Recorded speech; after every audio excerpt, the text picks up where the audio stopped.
I'm actually coordinator for a youth group, Project Raza Rights Coalition, Somos Raza.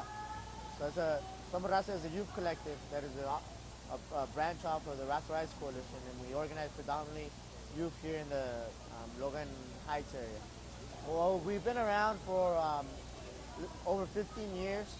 We're actually the group was created by Unión del Barrio because they saw a need to organize the youth in our community. And one of the main issues that we organize around is barrio violence. Trying to bring different kids from like different barrios to come together and organize themselves.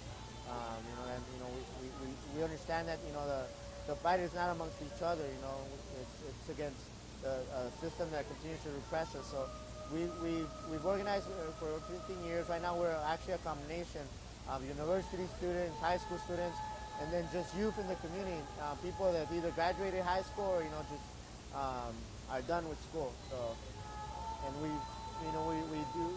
do different programs. One of the biggest things that we do is we call it Raza Studies, where it's like a Chicano studies program after schools at different high schools, middle schools.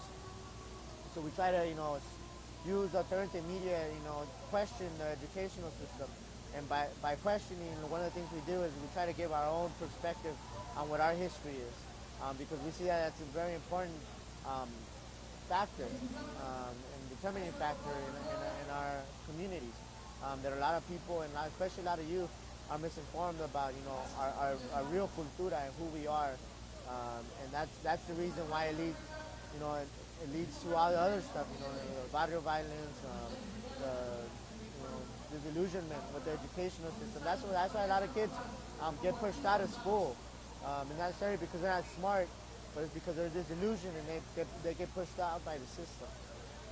And one of the biggest things that I enjoy is seeing the youth, especially with the walkouts that happened. It was 2 weeks ago, where this park was completely packed with youth who were extremely excited about speaking out in defense of their communities, and that was something that was I had never seen nothing like that before in my life. And we were out here every day. We were here more as facilitators and observers because we wanted to make sure that this remained a peaceful protest. So we were out here every day, observing, and it was just as the week went on, it was amazing how these youth were able to organize themselves completely on their own, independently, and come out here and have one message, and that is no to HR 4437 and no to any racist laws against our communities. And it was a beautiful thing. We had people from different barrios. That was also a big thing, because it was, although a couple of times it got a little tense, we were able to convince them, and they convinced themselves that it wasn't about what barrio or what school you were from. It was about speaking for our community. So that actually is a pretty good memory for me. Even though it's recent, it's part of history in the making.